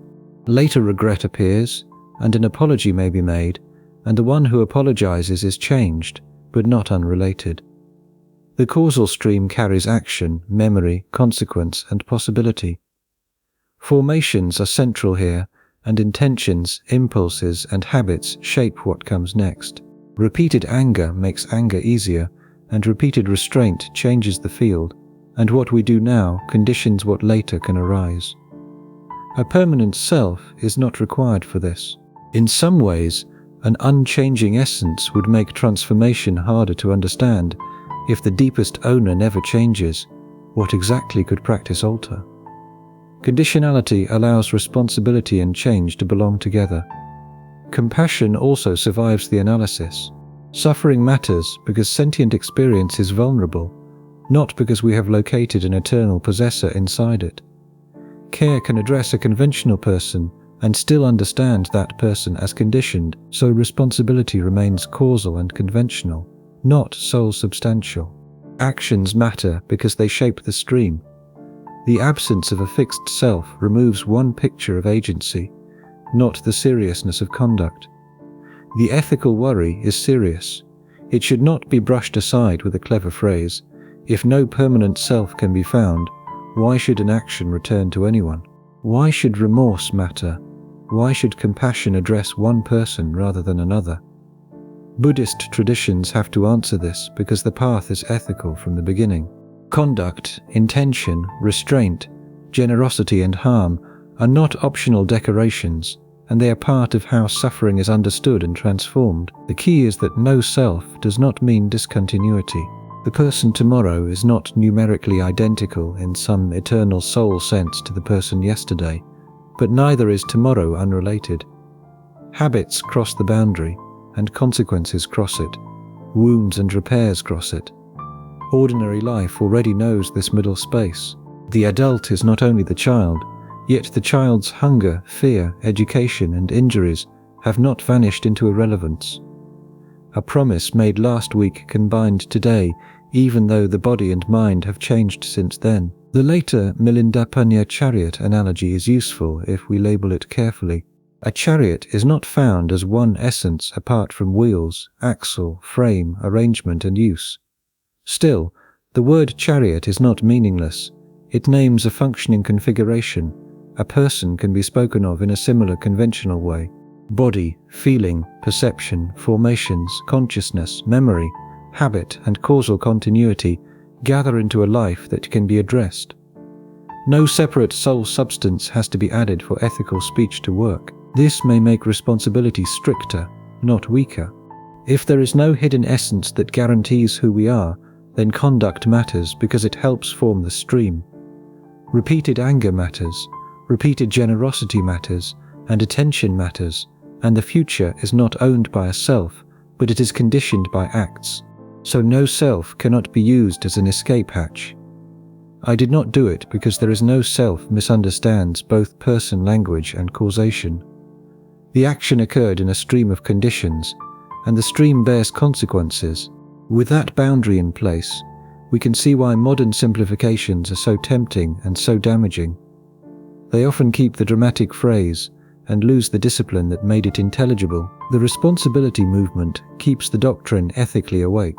It shows that actions can matter through causal continuity, and that removing soul substance does not remove consequence, address, remorse, or repair. Here is why the ethical question belongs near the end. Without it, no self can sound like escape, and with it, the doctrine becomes stricter. We cannot hide behind essence, but we also cannot hide behind emptiness. Conduct leaves tracks in the stream.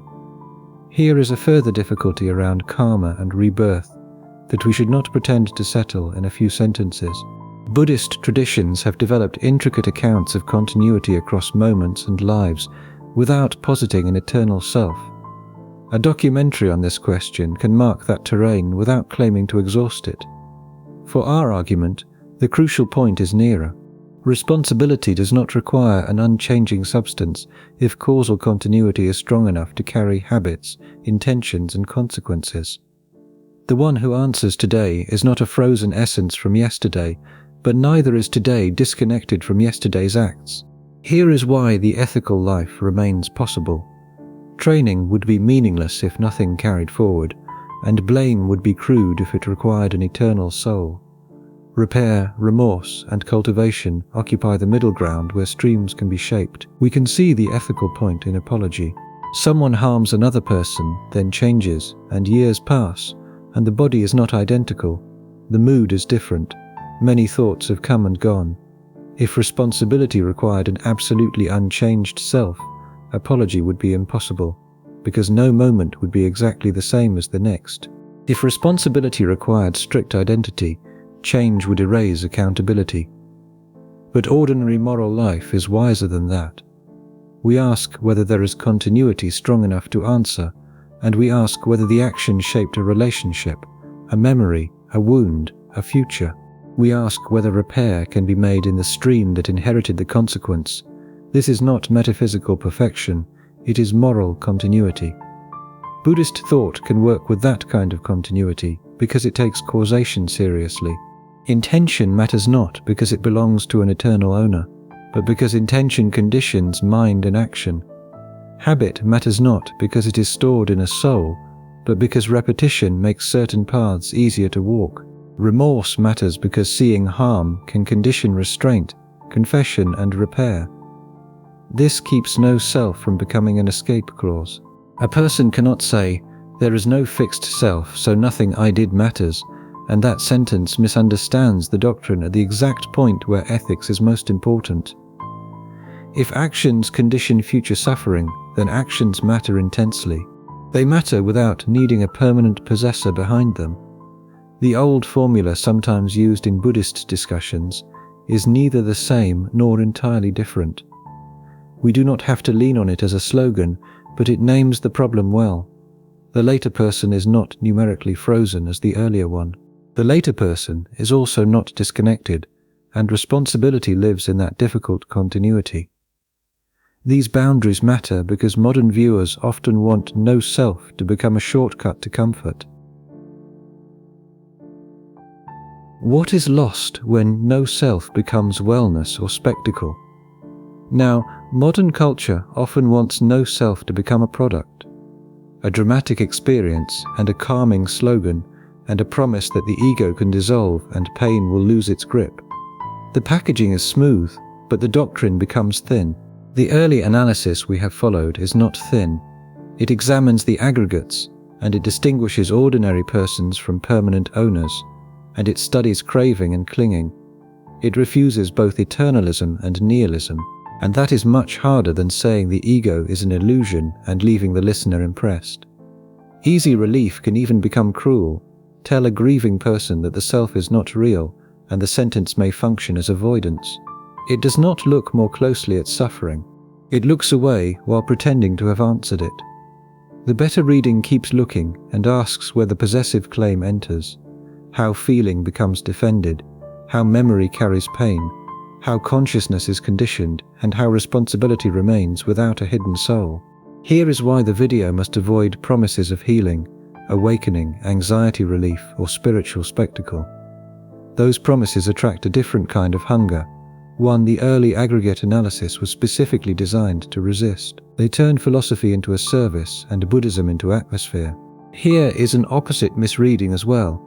Some hear no self and conclude that nothing matters, but that nihilistic answer is as careless as the wellness answer. Both ignore dependent arising, and both miss the conventional person. Both lose compassion. The title question keeps us honest.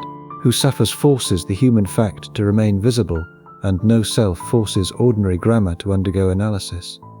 We need both pressures at once, or the doctrine becomes either sentimental or empty. Tradition humility matters here, and Buddhism is not one internet sentence. Schools and scholars differ.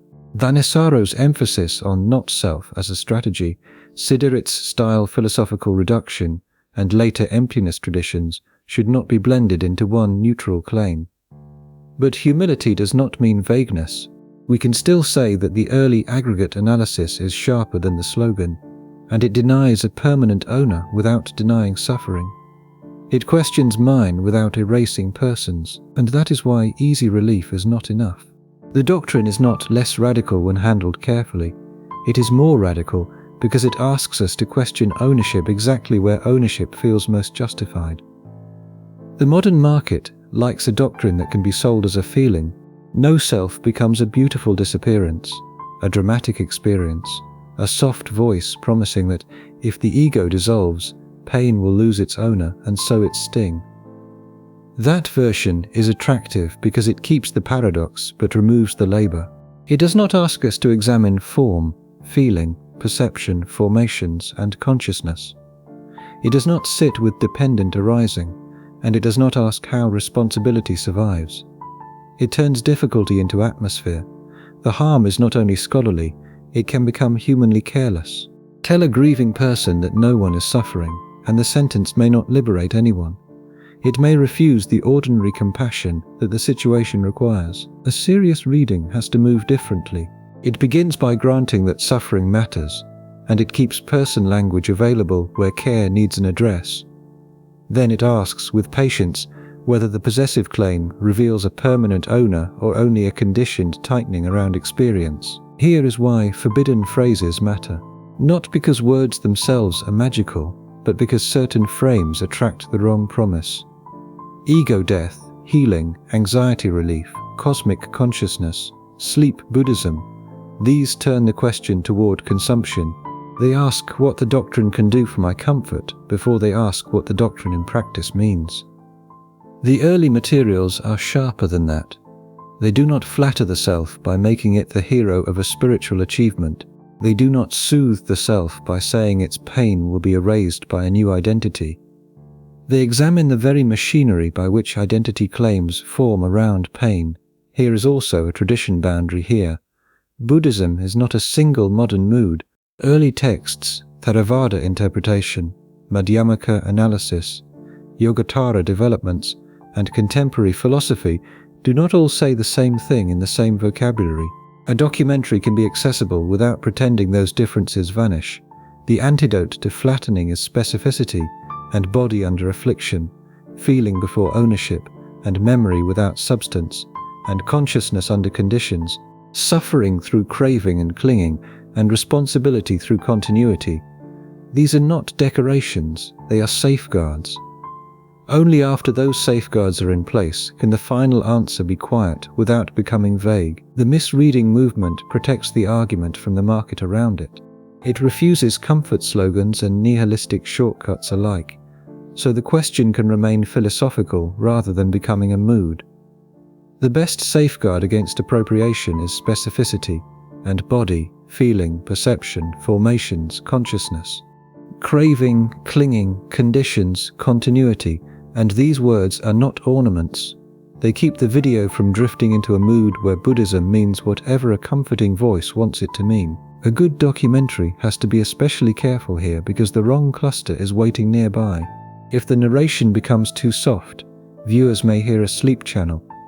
If it becomes too dramatic, they may hear ego-death spectacle.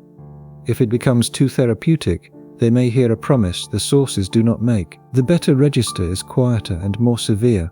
It lets Buddhism remain Buddhism, not a mood board of calmness. And it lets the philosophical problem remain hard, not a slogan to be consumed. It lets the viewer want clarity rather than relief, and that is also a form of respect.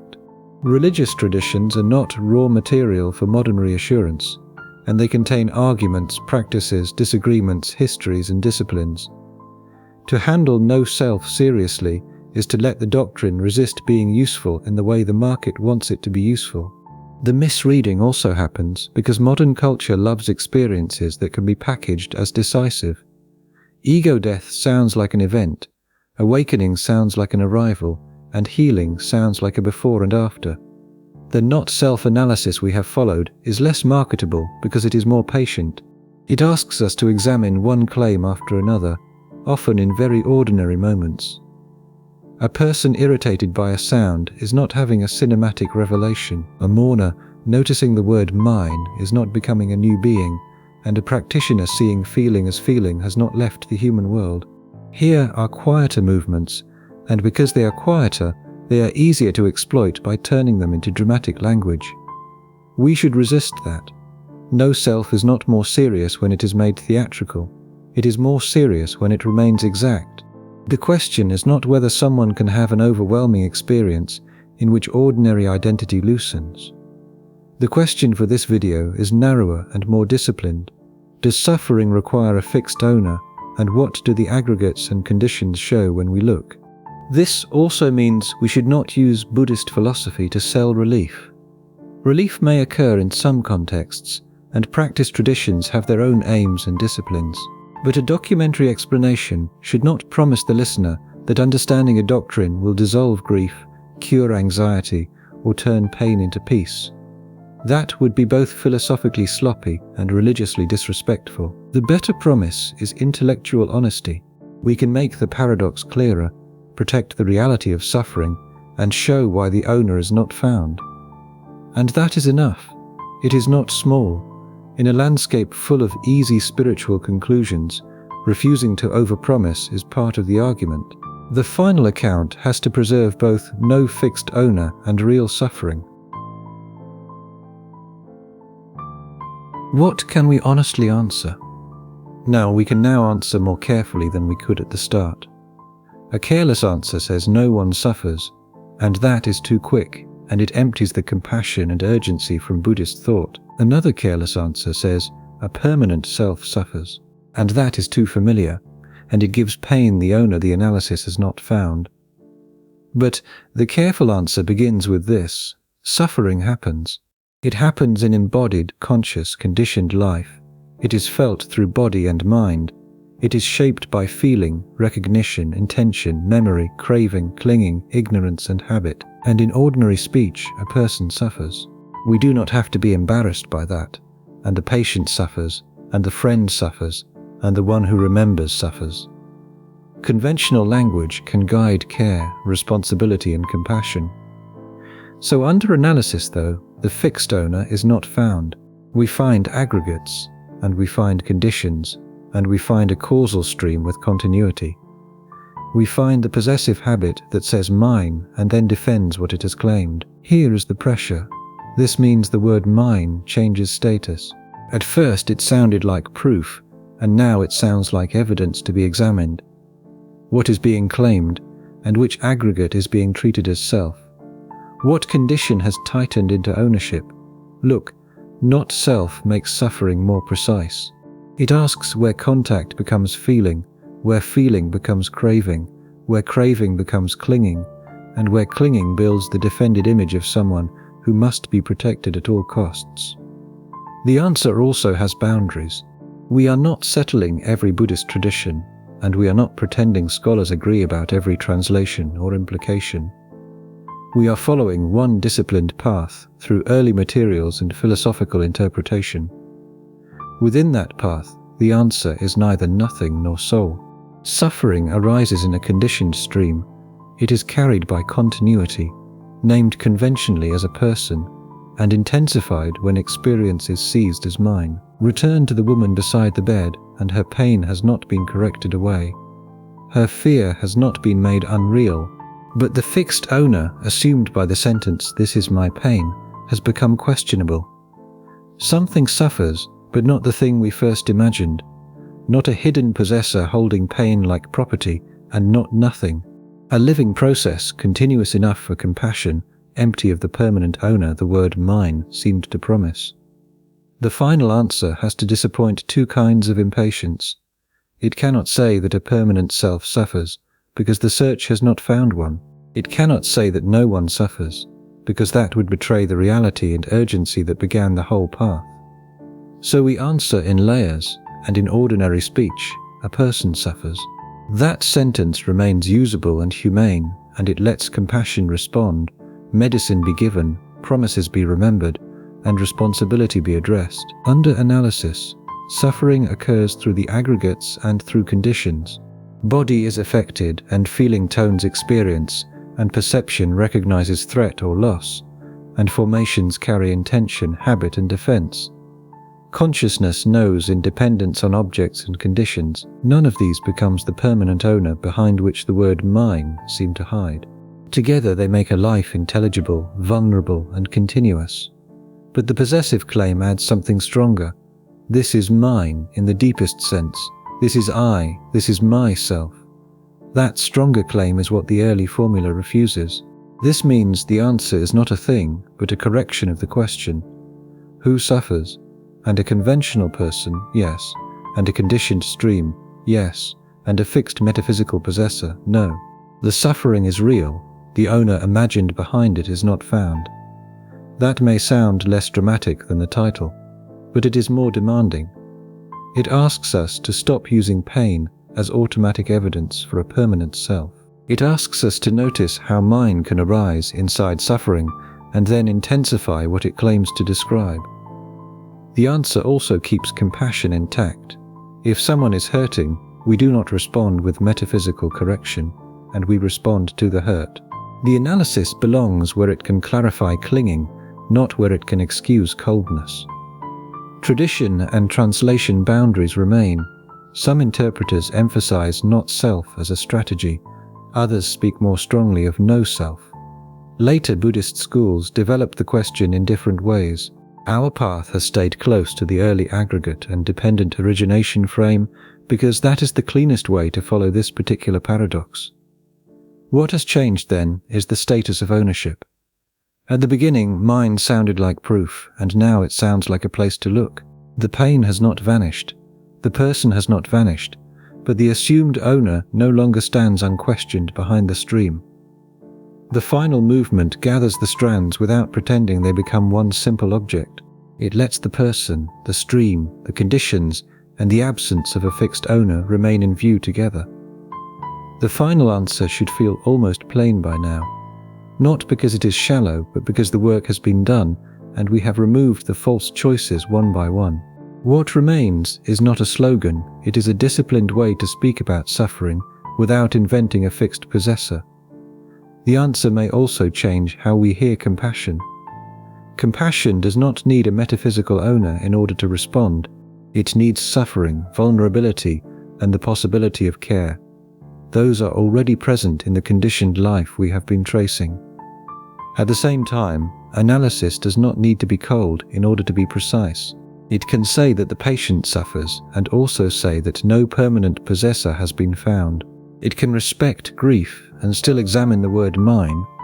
It can keep responsibility alive without installing a soul substance behind every act. Here is why the final movement should not feel like a trick answer. We have not solved the paradox by changing the subject. We have stayed with the pain long enough to see that the owner was an assumption, not an observation. Return to the opening pain and ask what remains when the owner is no longer assumed. We have now moved through the main candidates for self. We began with the pain that feels owned, and we looked at the body, because the body seems like the most visible answer. We looked at feeling, because suffering seems to live there most directly. We looked at memory and name, because continuity seems to prove a single someone. We looked at consciousness, because the witness feels like the last refuge of the owner. Each time the same pressure returned, and the candidate was real as part of experience. It mattered. It could not be dismissed, but it did not become the fixed possessor we were looking for. The body changes and resists command. Feeling arises and passes, and recognition organizes the world. But it depends on conditions, and habits shape a life, but they are not an unchanging core. Consciousness knows, but it knows in relation to objects, moments, and conditions. So the question can no longer be answered by pointing to one hidden thing. Who suffers, and where exactly does suffering land when no fixed owner can be found? In one sense, the body suffers, and feeling suffers in another sense. A conventional person suffers in ordinary speech. A causal stream carries the consequences, shaping what follows without requiring a fixed possessor behind it. But none of these has to be turned into a permanent owner standing outside the process. Here is where the Buddhist answer is both less simple and more serious than the familiar slogan. If we say, "No one suffers," we have said too little, and probably said something false. The suffering of sentient beings is not treated as trivial in Buddhism. It is the first fact that demands attention. The whole path begins because suffering matters. But if we say, "A permanent self suffers," we have added something the analysis cannot find. We have taken the felt intimacy of pain and turned it into metaphysics. We have assumed that because experience is personal, there must be an owner behind it who remains the same through every change. The middle discipline is harder to hold. Suffering occurs dependently, and it occurs in a life with memory, habits, relationships, and consequences. It can be spoken of conventionally as a person's suffering, but when we search for the final owner, the one who possesses the whole stream from behind, we find only more stream. We can make this concrete, and a person insults you. The sound reaches the ear, and meaning is recognized, and feeling turns unpleasant, and memory adds old injuries, and intention begins to form a reply. The body tightens around the insult, registering the offense before any deliberate thought has formed. A story gathers itself around one word, me. Nothing in that sequence is unreal. The sound happened, and the feeling happened, and the memory may be accurate, and the tightening may be visible to someone sitting nearby. But the suffering grows as the sequence is taken up under ownership, not just unpleasant feeling, and my humiliation, and my enemy, and my wound, and my answer. The early Buddhist analysis would not ask us to pretend the insult was pleasant. It would ask us to examine the chain, and where did feeling become clinging, and where did recognition become possession? Where did a conventional event become a defended self? And that is why dependent origination matters for this video. It gives us a way to speak about suffering without choosing between essence and emptiness in the crude sense. Suffering does not need a metaphysical owner in order to arise. It needs conditions, and some conditions are bodily, and some are perceptual, habitual, social, or ethical. The tradition names these in its own language, and we should not replace that language with modern clichés. Once we see suffering as conditioned, the question who suffers begins to transform. It no longer asks us to locate a ghostly possessor, and it asks us to understand the pattern in which suffering appears. It asks what is being clung to, it asks what is being mistaken for mine, and it asks what continuity is doing without requiring a substance underneath it. This also protects moral seriousness. If there is no fixed self, actions do not become weightless, and quite the opposite. Actions matter because they condition what follows, and speech matters because it shapes minds and relationships. Habits matter because they bend future moments before we arrive at them. Responsibility does not have to rest on an immortal owner, and it can rest on continuity, causation, and the ordinary fact that lives affect lives. We can feel how different this is from a fashionable reduction. A shallow version of no self says, "Relax, there is no you," and a harsher version says, "Nothing matters because no owner exists." Both miss the discipline. Buddhism is trying to understand why suffering keeps returning, and how clinging binds it to the sentence "I am this."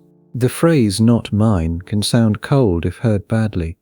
It can sound like withdrawal from the world, but in the early analysis, it is not indifference, it is precision. The body is cared for, but not taken as a permanent self. Feeling is known, but not made into a final identity, and memory is used, but not worshipped as an essence. Consciousness is attended to, but not enthroned as a hidden witness. We should also be honest about the interpretive boundary. Some modern readers emphasize not self as a practical strategy, and others treat no self as a stronger metaphysical denial. Buddhist philosophical schools develop the question with different tools and different conclusions. The documentary does not need to settle all of that tonight. It needs to preserve the central tension accurately enough that the viewer does not leave with a slogan in place of a question. That central tension is simple to state, though not simple to live with. Pain is real, and the fixed owner of pain is not found, and continuity remains, and responsibility remains. The ordinary person remains for ordinary purposes. But the claim mine no longer has the authority it had at the beginning. We can now hear the opening scene differently, and the woman beside the bed still suffers. She is not erased by analysis, and her love is not reduced to a mistake. Her fear is not made unreal, but the possessive contraction around the pain can be examined, and the grief can be known as grief, and the body as body, feeling as feeling, and thought as thought, care as care. The result is not a neat answer, it is a changed way of asking. Instead of who owns this suffering, Buddhism asks how this suffering has arisen, what it depends on, and where the claim of ownership enters. That shift is the philosophical payoff of the whole video, and it is why the doctrine remains difficult. It does not comfort the person in pain, and it does not flatter the person who wants to feel spiritually advanced. It does not reward the person who wants to declare the self unreal and move on. It asks for patient examination exactly where we most want protection. So before we close, we can hold the answer in its most careful form. What suffers is not a permanent self-substance, and what suffers is also not nothing. Suffering occurs in conditioned experience, in a conventional person, in a stream shaped by body, feeling, perception, formation, consciousness, craving, clinging, action, and memory. The word who still works in ordinary life. It just does not prove what we thought it proved. And that is the narrow path between denial and possession. It is narrow because ordinary language keeps pulling us toward an owner. It is narrow because pain keeps making the owner feel obvious. It is narrow because responsibility seems to demand something permanent. But the Buddhist analysis asks whether the demand itself is part of the not. When we stop demanding a fixed owner, suffering does not become vague, it becomes more exact. We can ask what condition is operating, and we can ask what feeling has appeared. We can ask what story has formed. We can ask what is being clung to, and those questions do not make the pain less real, they make the investigation more honest. And that is where the title finally lands. Who suffers if there is no self? And a person suffers, conventionally, and a stream of conditioned experience suffers analytically. No permanent owner is found, ultimately, in the early Buddhist search we have followed. The difficulty is not choosing one of these sentences and throwing away the others.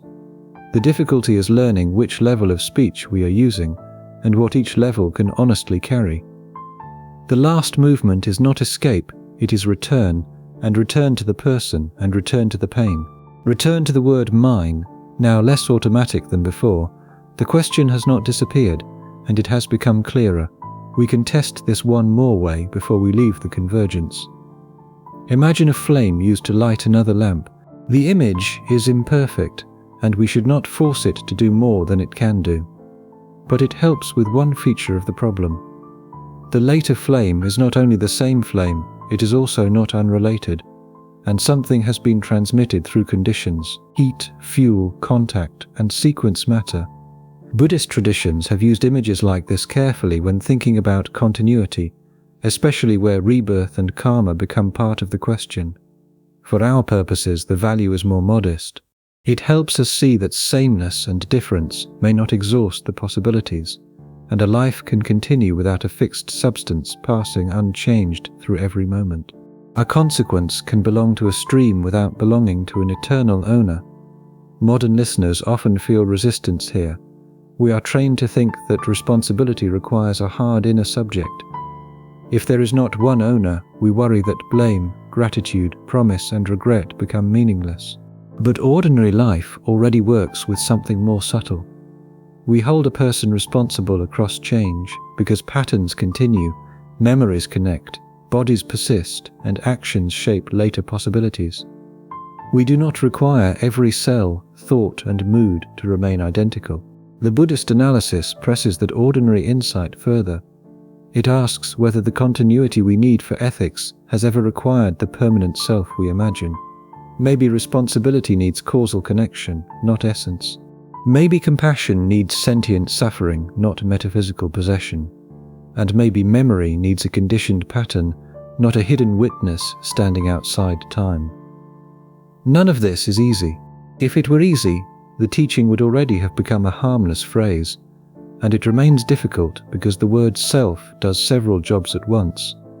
It names the ordinary person, and it names a felt center, it names a moral agent, and it names what we defend, and it names what we fear losing. When Buddhism questions self, we have to ask which job is being challenged. That distinction prevents two mistakes. The first mistake is to make the doctrine too weak. If no self only means be less selfish, the philosophical edge disappears. The second mistake is to make it too crude. If no self means nobody exists in any useful sense, the doctrine becomes a caricature. The harder reading keeps the edge without falling into caricature. We have followed that harder reading because it serves the title honestly. Who suffers if there is no self? And the answer cannot be a motivational line. It cannot be a mystical disappearance. It cannot be a technical footnote hiding from the human problem. It has to return to the felt fact of pain and say, the suffering is real, the ownership claim is examinable, and the owner you expected to find is not there as a fixed thing. At this point, the doctrine becomes less like an answer and more like a discipline of attention.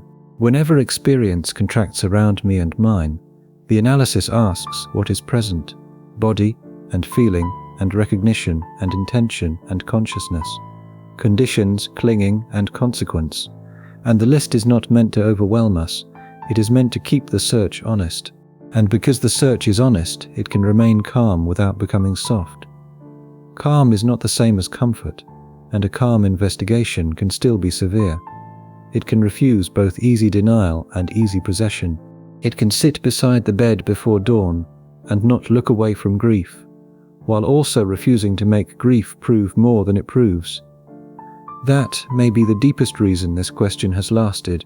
It touches a pressure that no culture can avoid, and we suffer, and we want the suffering to say who we are. We remember, and we want memory to guarantee a permanent subject. We act, and we want responsibility to rest on something unshakable. And Buddhism interrupts each desire, not with contempt but with examination. The interruption is gentle in tone and radical in consequence. It leaves the person standing in ordinary life, and it leaves pain as pain, and it leaves ethics intact, but it changes the status of the owner. The owner is no longer a given, and the owner is the very thing under investigation. One final caution belongs here. We should not confuse analysis with coldness. When early Buddhist texts examine the aggregates, they are not dissecting a person in order to make human life smaller. They are trying to show why the things we cling to cannot carry the burden we place on them. The body cannot secure us completely, and feeling cannot secure us completely. Memory cannot secure us completely, and consciousness cannot secure us completely, and the problem is not that these are worthless. The problem is that we ask them to be permanent homes, and that is why dukkha has a wider range than the English word pain. Pain is part of it, but not the whole, and dukkha also names the strain of leaning on what cannot hold still. It names the unsatisfactoriness of building identity on changing conditions, and then being startled when they change. It names the ache inside possession itself. Weaning this way, not self, is not an extra doctrine placed beside suffering. It is built into the diagnosis of suffering. If we cling to what is impermanent as mine, suffering deepens. If we treat what is conditioned as a fixed self, suffering deepens, and the analysis of self and the analysis of suffering are not two separate lectures. They are one investigation seen from two sides. This matters for the viewer who came for the paradox. The question was never merely whether Buddhism has a strange theory of personal identity, and the question was why that theory appears exactly where life hurts. The answer is that suffering exposes the ownership claim. It makes the claim feel undeniable, and then not self asks whether undeniability is the same as truth. We may still use ordinary words after this, and we will still say I, we will still say you, and we will still say my body, my friend, my grief, my promise. The teaching does not require us to speak in a broken language. It asks us not to be deceived by the grammar, and ordinary speech can function without becoming final metaphysics, and that is a hard balance, but it is the balance the documentary has tried to keep. Respect the ordinary person, question the permanent possessor, and preserve suffering, examine ownership, and keep continuity, and refuse essence. Stay with the human moment, and let the philosophical pressure do its work. A weaker video would stop at the slogan. A stricter video has to keep the contradiction alive, and pain feels owned, and the owner is searched for. The search finds changing processes. The processes still matter. Here is the shape of the question, and it is why the title cannot be answered by one sentence without losing something important. We can let that shape remain visible all the way to the end. The doctrine does not remove the human being from the room. It removes the assumption that a permanent owner must be added before the room becomes morally serious. That difference is subtle. It is also the whole problem. So if the answer feels unfinished, that is not failure. It is fidelity to the problem. Buddhism gives us a disciplined way to stop mistaking intimacy for essence. It lets suffering remain urgent while making ownership questionable, and few philosophical moves are quieter than that. Few are more demanding. We are left then with a more careful kind of seriousness, not the seriousness of a final formula, and not the seriousness of mystical certainty. The seriousness of looking again at the place where experience says mine, and asking whether that word has shown us an owner or only a habit of grasping. And that is enough to change the whole question, even before it gives us rest. It keeps the pain real and the owner open. We should pause over the word stream, because it can become too easy. A stream is not a ghost, and it has force, and it can carry silt, break a bank, turn a wheel, or drown a field. Its lack of fixed substance does not make it harmless. In the same way, a conditioned life is not less serious because it is conditioned. It may be more available to understanding precisely because it is not sealed inside an essence. This helps us avoid a final misunderstanding. When we say that suffering is conditioned, we are not placing it at a distance. We are not saying it belongs to a mechanism instead of to a life. Conditions are the intimacy of life. The body you did not choose, the language you inherited, the memories that return, the habits practiced until they feel natural, the people whose absence hurts before any doctrine arrives. These are not outside the person. They are how the person is happening, and that is why the conventional level matters so much. A person is the address of compassion, and without that address, care cannot find its way through the world. The not-self analysis does not need to tear down the address. It only prevents us from mistaking the address for a permanent owner behind the house. We can also hear the ethical seriousness more clearly now.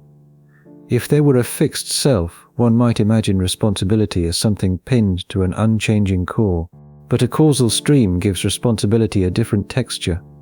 What we do becomes part of what can happen next, and a harsh word makes certain thoughts easier. A generous act makes certain possibilities more available. Repetition trains the future without requiring a soul substance to store the training. But this is not a modern doctrine of self-creation. It is more restrained than that. We are not endlessly free to become anything by choosing a new story. Conditions include limits, histories, bodies, losses, and social worlds we did not make. But within conditions, actions still matter. And that is enough for responsibility to remain serious. The opening pain now looks different. At first, it seemed to prove an owner because it felt private. But privacy is not the same as permanence. A pain can be inaccessible to another person in one way, and still arise through conditions in another. The fact that no one else can feel it exactly as this person feels it does not prove an independent self. It proves the particularity of a conditioned life. That particularity should not be flattened. Buddhism is sometimes misheard as if all persons dissolve into a grey sameness, but dependent arising gives us the opposite. Every stream is particular because its conditions are particular. This body, this memory, this language, this fear, this promise, this grief, and the absence of a permanent owner does not erase difference. It explains why difference has texture, so the answer to who suffers has to preserve particularity without possession. This person suffers, not as an eternal substance, but as this conditioned continuity. The suffering is not floating nowhere, it is here, in this life, with this history. Yet, when we search for the owner behind the history, we find more history, more conditions, more aggregates, not a final possessor. And that is why the doctrine can feel both austere and humane. Austere, because it refuses the self the comfort of final ownership, and humane, because it keeps suffering, compassion, continuity, and responsibility in the frame. A shallow no-self teaching loses one side. A careful not-self analysis keeps both. We may still want the stronger answer. We may want Buddhism to say exactly what suffers in one noun, and the body, the mind, the stream, the person, or consciousness. But each noun becomes dangerous if treated as final. The better answer is relational. Suffering arises dependently in the aggregates of a conventionally named life, intensified by clinging, carried by continuity, and empty of a permanent owner. Here is one last source-disciplined caution before the close. The answer we have shaped should not be mistaken for a complete map of Buddhist thought. Early materials give us the aggregate test, the pressure of not mine, not I, not myself, and the analysis of suffering through conditions. Later traditions ask further questions with different vocabularies, and some will speak more elaborately about emptiness. Some will develop intricate accounts of mind. Some will use practices and aims that this documentary has not tried to summarize. That boundary is not a weakness in the argument. It is part of the honesty the question requires. A flattened answer would say, Buddhism teaches this, as if a whole family of traditions could be compressed into one modern sentence.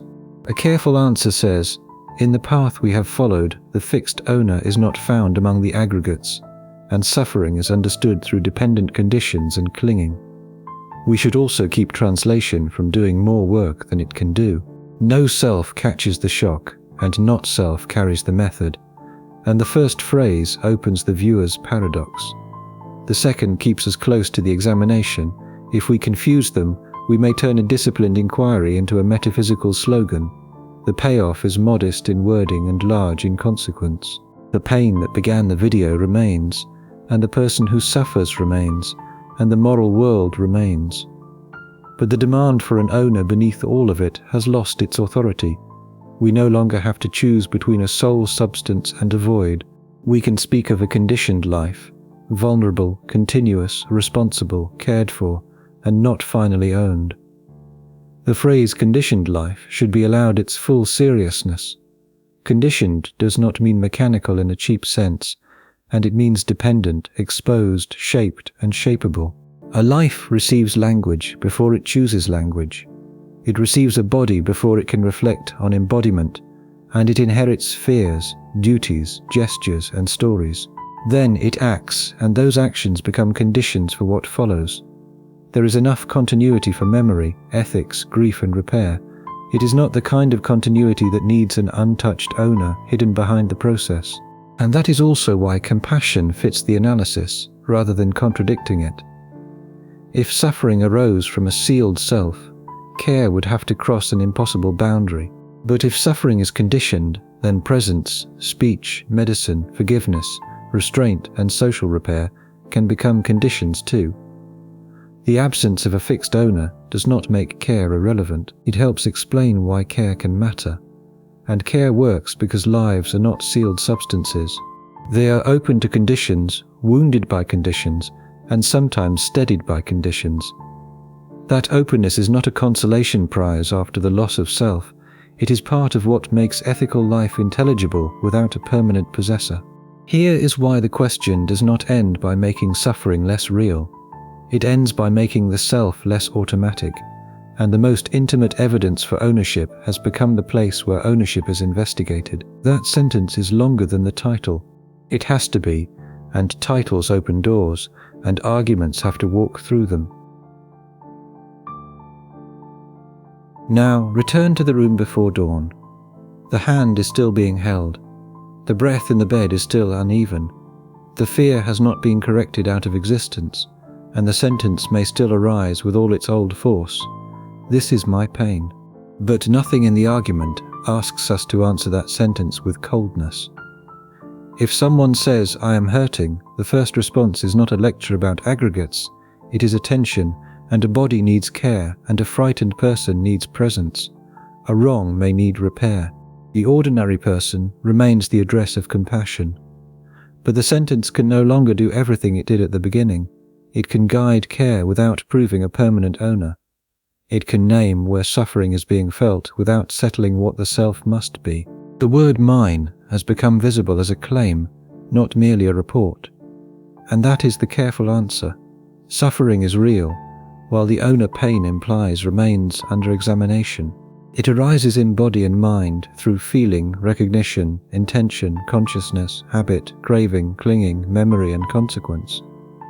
It belongs conventionally to a person because ordinary life and responsibility need that language. But when early Buddhist analysis searches for the fixed possessor behind the stream, it finds changing aggregates and dependent conditions, not a self-substance standing apart from them. And the distinction is small enough to miss and large enough to change the whole question. We can keep the address of care without turning it into an owner. We can let ownership loosen without making the person disappear, and we can keep tenderness without turning tenderness into final metaphysics. We can examine possession and still speak plainly. We can still say, "I and you, my grief and your wound," without letting grammar harden into an eternal owner. The language of persons stays useful because lives touch other lives. It keeps medicine, promise, mourning, responsibility, gratitude, consequence, sincere apology, patient repair, and accountability intelligible. It only stops being the final court for what exists underneath experience. So who suffers if there is no self? Not nothing, not an illusion in the lazy sense, and not a hidden soul under a Buddhist name. A conditioned life suffers, particular, continuous, morally serious, worthy of care, and empty of the owner that pain first made us expect. Here is why no self, or more carefully not self, should not be softened into wellness language or sharpened into nihilism. It is neither a comfort phrase nor an erasure. It is a discipline of looking at the place where experience becomes property. A sound becomes my insult, a loss becomes my wound, and a sensation becomes my enemy, and the investigation begins exactly there. And it leaves us with a question that reaches beyond this video. If Buddhism asks whether there is an owner behind experience, Stoicism asks what remains under our control when judgment appears. Those are not the same path. One tests possession, the other tests assent, agency and judgment. But they meet in one human place, a person confronted by pain, asking what can honestly be claimed as mine. Maybe suffering feels most personal where ownership is least secure. Maybe mine is not proof, and maybe it is the beginning of the investigation. We are left with care, with responsibility, and with a word that no longer gets to rule the whole field. The pain has not been denied. The owner has been examined. The person remains worthy of care, and the claim behind the person remains open to scrutiny. And the most familiar sentence in the world has become strange enough to think with.